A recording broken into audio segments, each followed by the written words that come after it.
my new Redcat Ascent18. Out of the box, this thing's pretty cool. I was going to do some minor shuffling around of the electronics, trying to move some of the weight forward.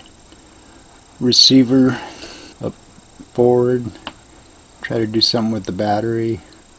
And I've seen a lot of people, they pry the receiver off the plate, but the front and back plate are identical, so you just undo the two screws, you don't have to mess with the glue. It's probably going to go up front. I was looking at the battery and I realized that if I flip the motor, if the motor and transmission and the skid plate, you have to rotate the whole thing. I could put the battery tray up on the front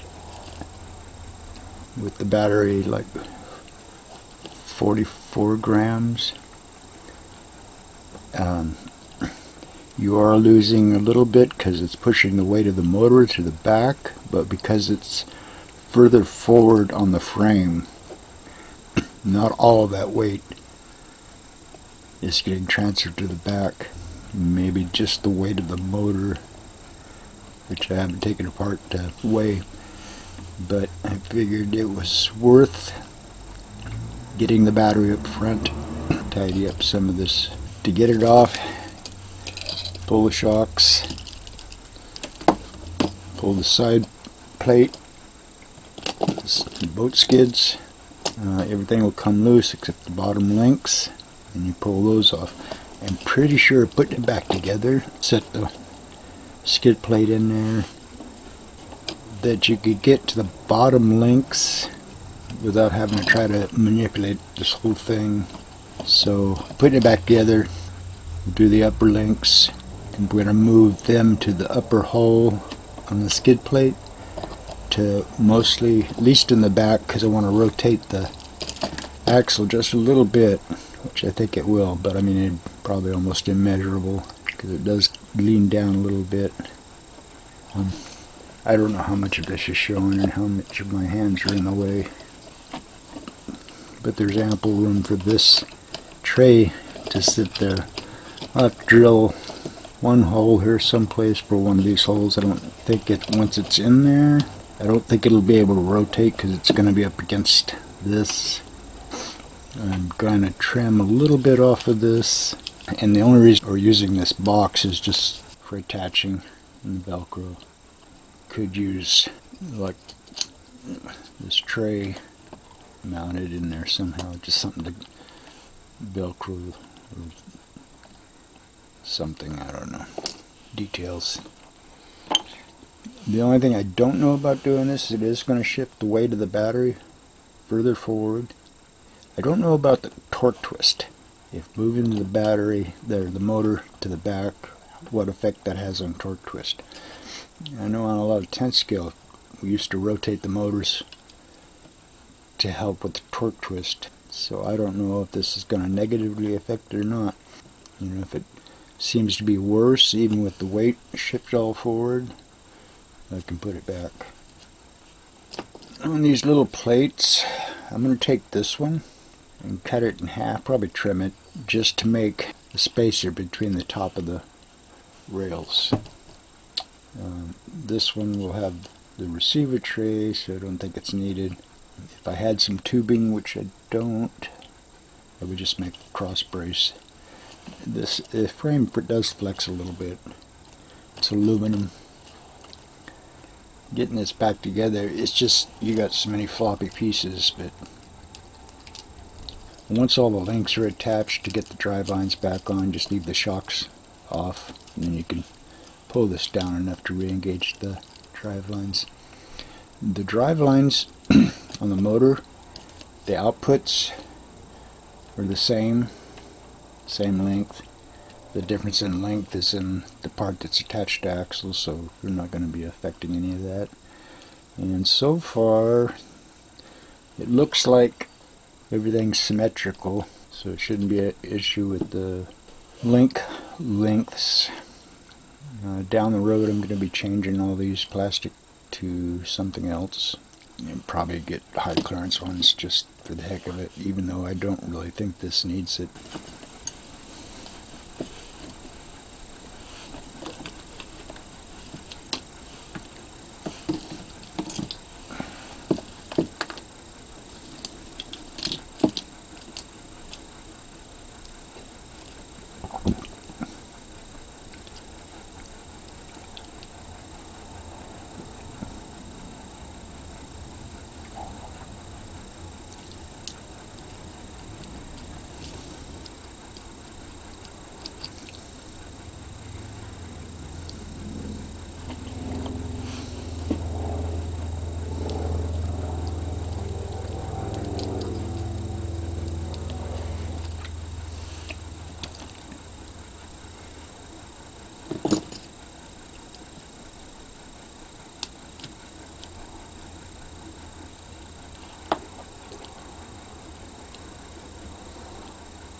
I got the lower links on. I decided just to put them back on. They were the last thing to come off, so they're the first thing to go back on.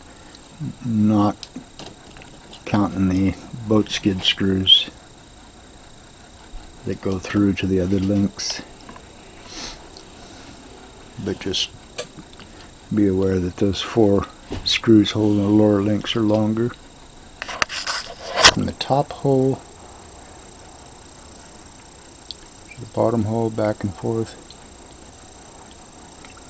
The end of the link is getting raised. What is that? 1/8 of an inch, 3/16. But it actually does rotate the top back a little bit. So that's what we're doing. Plus it puts the links more parallel to each other. Okay, I went ahead and reversed the leads on the motor so I don't have to mess with the transmitter. And I also wanted to put some heat shrink to act as a little bit of strain relief instead of flexing right at the solder joint. I peeled off the sticker. Somebody tell me why, as much heat as these put out, why you would wrap it in plastic and paper. And this is a 60-turn motor. I think the Enduro that I'm picking up is a 48. Hopefully it's stronger to make up the difference in the low end. We'll find out.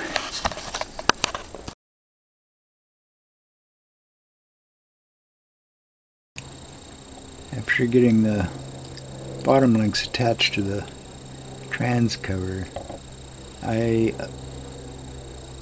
aligned the front drive shaft and then put the screw in for the boat skid that goes through the frame and through the link and into the motor on one side, and then stuck a shock on there just to keep everything from falling apart. Trying to manipulate all this like a bag of wet spaghetti. This worked out pretty good.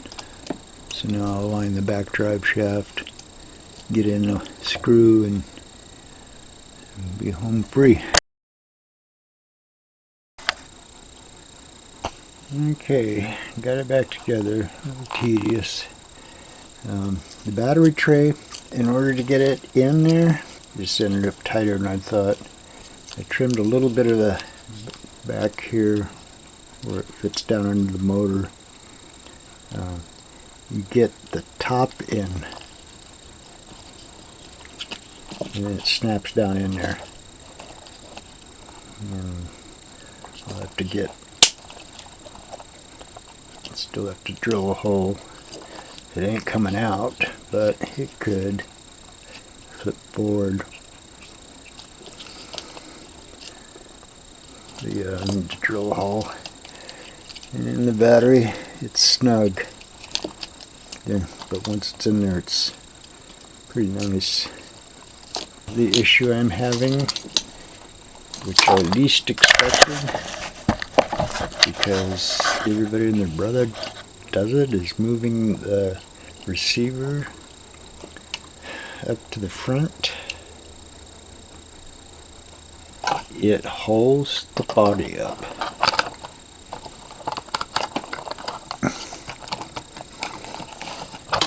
I don't quite get it. I've looked and looked. It seems really hard to get clipped because it's, you see, the antenna wire is right up against the hood. It will smash down. It's under a lot of tension. And it holds the body. I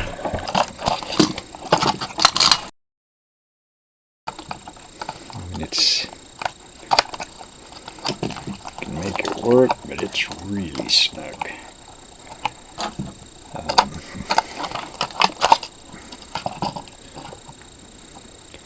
Slide that on and off. You're going to rub through this. Definitely going to rub through the paint. I'm not sure. I mean, it's where it's supposed to be. What I think I'm going to do is take the screws out, take the plate out. It's a snug fit on the receiver itself without being on the plate. Maybe use some double-sided sticky tape and push it down a little bit. I took the two front screws out thinking I could just tilt the receiver down, but then when it's in compression, the servo pushes it back up, hits the bosses on that tray. Really surprised me. Well, we're going to try and address that first. I'm not sure exactly what I'm going to do. I'm going to try to do that. And maybe I can shave the case so the antenna wire can come out the side here. See what happens. Focus.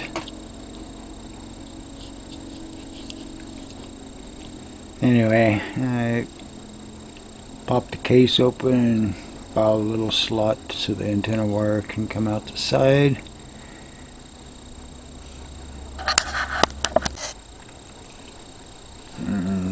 Thought everything was groovy until I went to plug in the motor plug and then the body hit it. So I happen to have some pigtails, so I soldered a new motor lead to the bottom,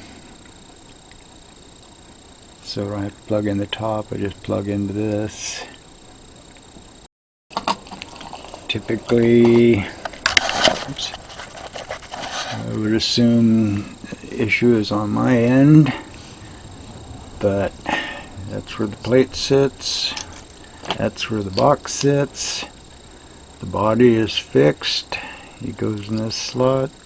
So why I'm having such an interference fit when it seems like this is a very easy, common thing that most people do, I don't know. Anyway, if you were interested in decasing, if it wasn't for this power button, I would do and then shrink wrap this little thing, but you gotta get to that power button. I hate those power buttons built onto the ESC. So, onward. And wired. Turn the receiver on.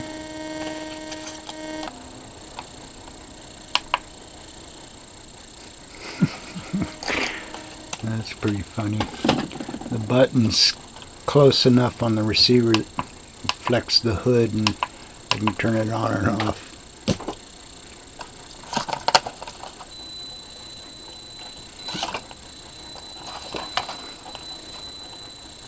And at 11% underdrive in the rear.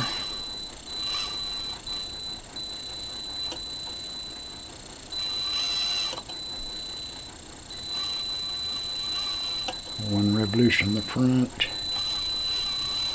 2 revolutions on the front,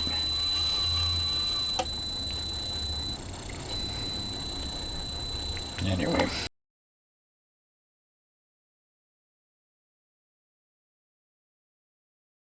So I have a lot of room. I showed moving the antenna to the side, soldering another motor port to the bottom, or the board, coming out to the back of the case. And that's going to be it for a while. I was going to cut a hole so I could get to that switch without having to take the body off. I don't like having a vehicle I can't easily turn off. I guess I'm old school because I'm used to runaway cars. So I think I might add a switch that I can get to in the back here on the battery plug. I can just turn it on or off. I still have to get to the silly switch.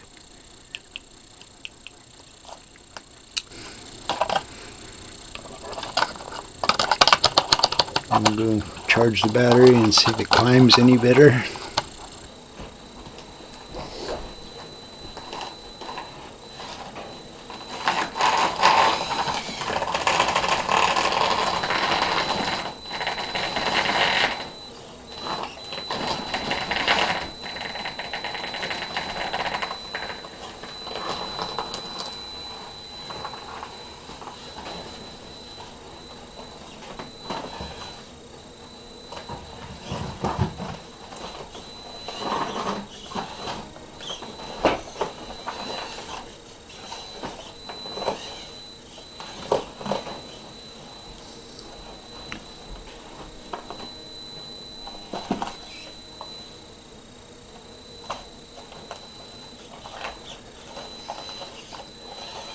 So, Redcat Ascent, basically stock, rearranged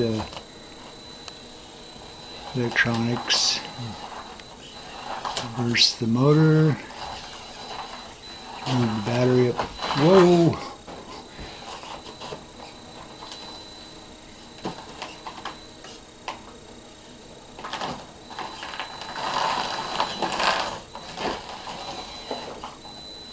Still needs tires, some weight.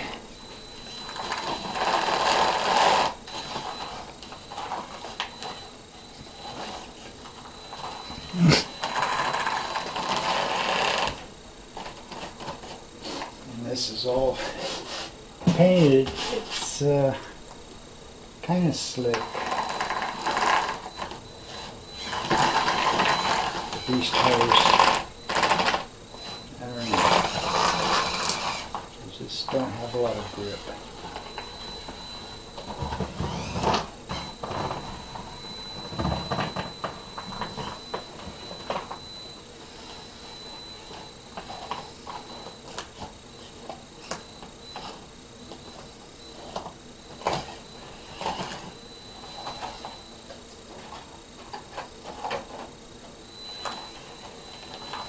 I'm still going to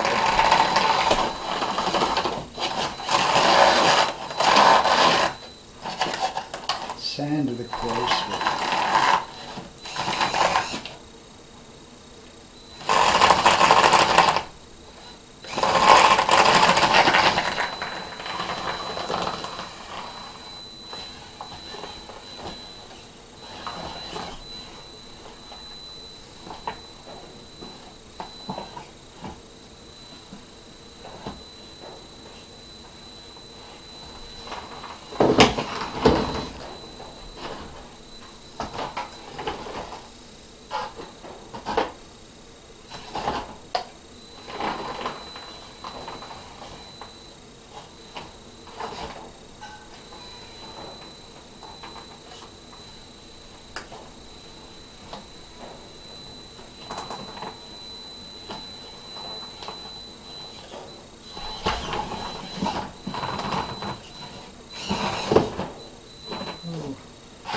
Just way too fast though.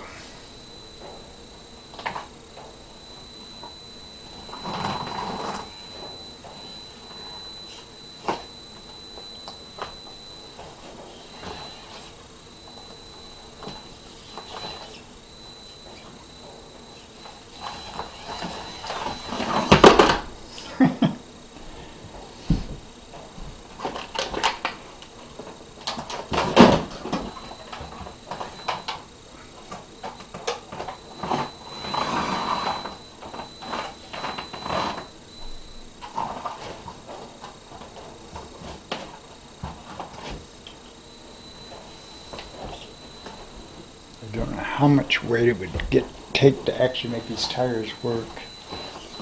They just don't conform.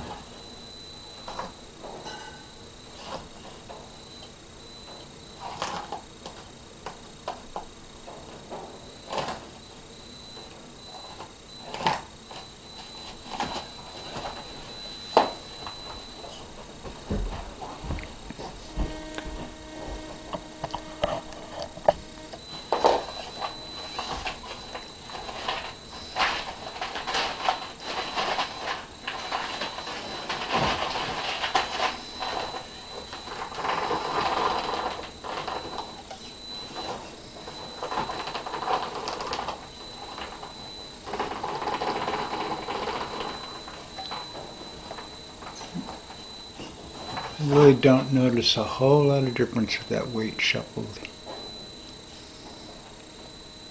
And the battery's in front of the motor.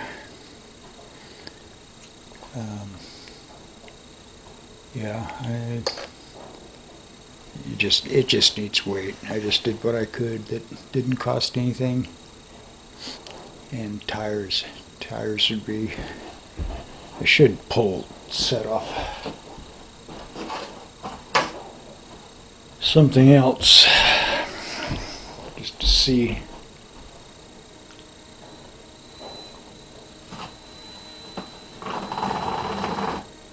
Yeah, it should just walk right up that. Transmission on my wish list. And I'm really hoping it's 24 to 1. It's supposed to slow it down by 45%, but I'm hoping it also helps with the drag brake, which is just about non-existent in this thing.